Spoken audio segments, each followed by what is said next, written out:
네, 글로벌 인사이드입니다. 우리 투자증권 동수원 WMC의 서상영 차장 연결되어 있습니다. 안녕하십니까? 네, 안녕하십니까? 네, 오바마 대통령이 휴가를 중단하고 백악관으로 일찍 조기 복귀했다는 소식이 전해지고 있습니다. 재정절벽 협상 좀 기대해봐도 되겠습니까? 네, 어제 우리 시장 열렸을 때 오바마 대통령이 연말 연초 휴가를 4일 일찍 마감하고 현지 시각 27일 오전 백악관으로 돌아올 것이라는 발표가 있었습니다. 이러한 조기 복귀는 결국 연내 타결의 데드라인인 27일 마지막 협상에 일정 정도 기대감을 가지게 하는 모습을 보였고요. 이는 오바마의 노력을 보여준 것이라는 이제 평가가 있었습니다. 그리고 오늘 아침 미국장 마감 후 이제 가이트너 재무장관이 부채 상한이 이번 달 말에 한도에 도달할 것이라는 말과 특별 조치에 나서 2월까지 연장을 할 것이라는 성명을 발표했는데요. 일단 이 부분이 재정절벽 협상과 함께 빅딜이 이루어질 수 있다는 점은 이미 알려져 있는 사실입니다. 그리고 이제 언론에서도 올해 안에 합의를 하지 못하면 1월 2일 큰 폭의 조정이 있을 것이라는 보도를 하면서 보통 조정을 보고 난 후 합의에 이르지 말고 미리 합의를 하라는 정치권의 압력을 행사하는 보도를 하는 모습을 보이는 등 전반적으로 협상 분위기를 달구는 이슈들이 좀 있었기에 타결 가능성도 있는 모습입니다. 네, 시장에서는 이 스몰 딜이라는 소규모 합의에 대해서 이야기가 나오고 있습니다. 현지 분위기는 좀 어떻습니까? 현지에서 예상하고 있는 것은 일부 합의 도출 후 내년 1월 중순 이제 회기 시작과 더불어서 나머지 협상을 진행하는 방안을 생각하고 있는 모습인데요.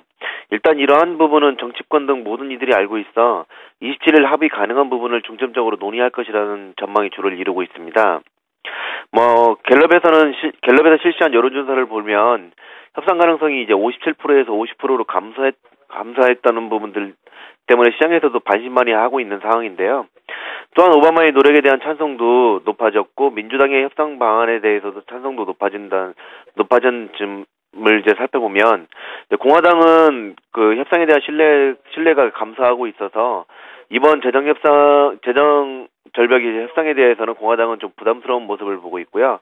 협상 실패에 대한 두려움은 공화당이 더 클 수밖에 없습니다. 즉 이러한 흐름이라면 공화당에도 한 발 더 물러서는 모습을 보일 수밖에 없는 상황이고 27일 협상에 대한 기대감을 일부 가질 수 있는 모습이기도 합니다.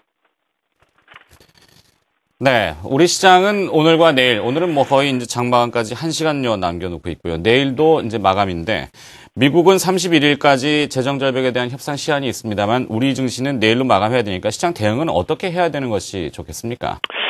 일단 재정절벽이나 부채 상한 한도에 이제 관련된 이슈가 없었다면 G2 국가들의 경제 지표 호전은 내년 우리 시장을 비롯한 글로벌 경기 흐름을 좋아지게 할 수 있어서 이제 경기 민감주에 대한 관심을 가지는 게 맞습니다.